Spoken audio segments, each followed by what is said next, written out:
Yo, what's going on, YouTube? And welcome back to Gold Line Hockey. It's your boy Kevin Forte.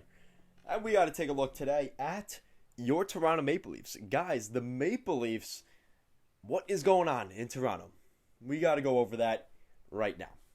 Guys, the Toronto Maple Leafs, the expectations this season coming in, again, this sound familiar?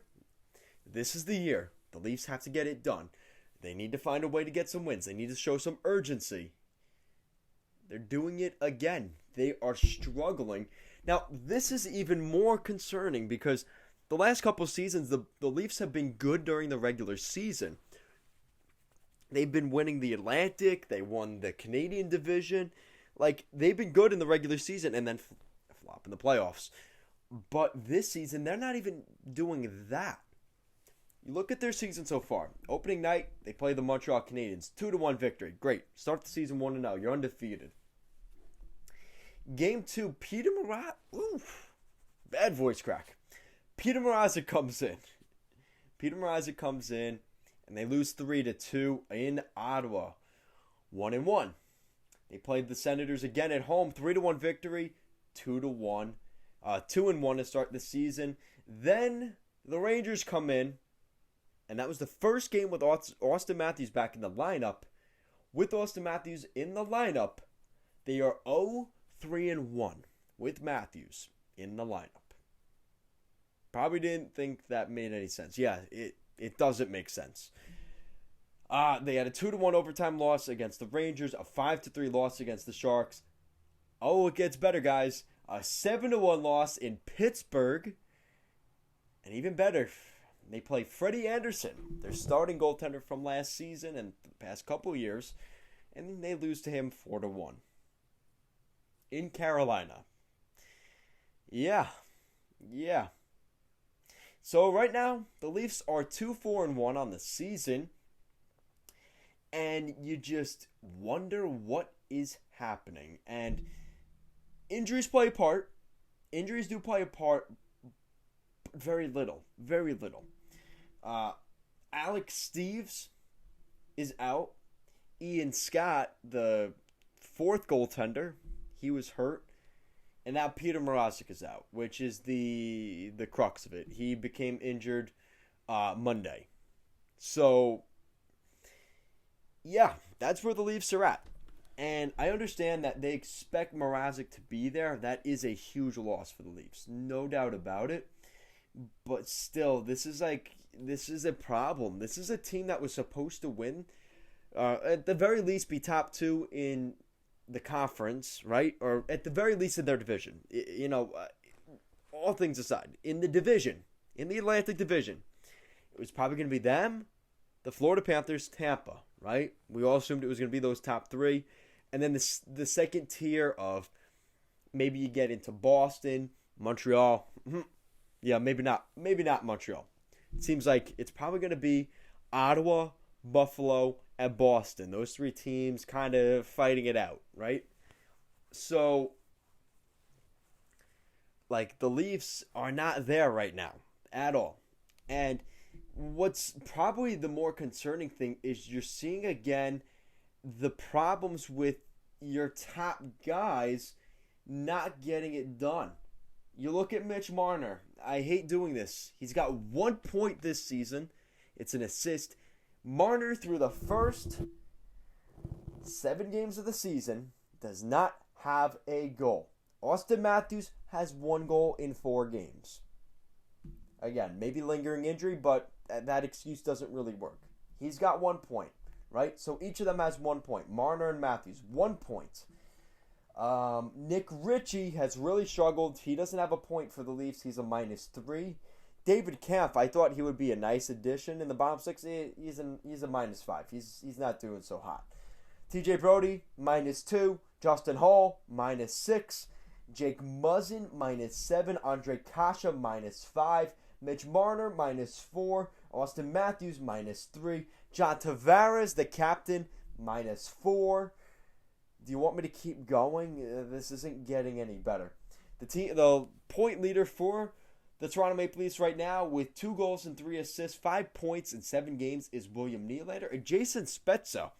Listen, I'm going to give props where it's due. I'm going to give the credit where it's due. Jason Spezza has been really good for the Maple Leafs. He's been very poised. Everything, especially early in the season with that Senators game where they didn't like some of the calls, he was very composed and just looked like a great leader. While, I hate to say it, John Tavares was kind of barking at the refs and, again, he was frustrated. I understand that. But Spezza was just so calm and collected. And even in the post game, he seemed more composed than his head coach, than his captain. And again, I don't mean to make this a Leafs bashing video. Obviously, you guys know I'm an Islander fan, so people will read it that way.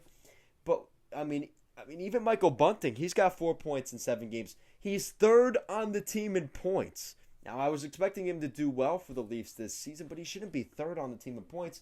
Same for Wayne Simmons. He's 4th on the team for points, as well as Pierre Engvall. What world are we living in where that is even happening? That shouldn't be happening. It just shouldn't. And listen, I like what I've seen from the Leafs. There's potential there. We know there's potential there. But they just haven't been able to put it together. And it's so frustrating because you're just waiting for this team to turn the light and to hit the button and they start running. But they just haven't been able to do that. Now, here's the good thing. You look at their schedule up until, let's go to Thanksgiving. Let's go that far, right? American Thanksgiving for my Canadian people out there. And that's the end of November. So you play Chicago. In Chicago, it doesn't matter. You play the Blackhawks, that's winnable. So winnable game 1. They play the Red Wings.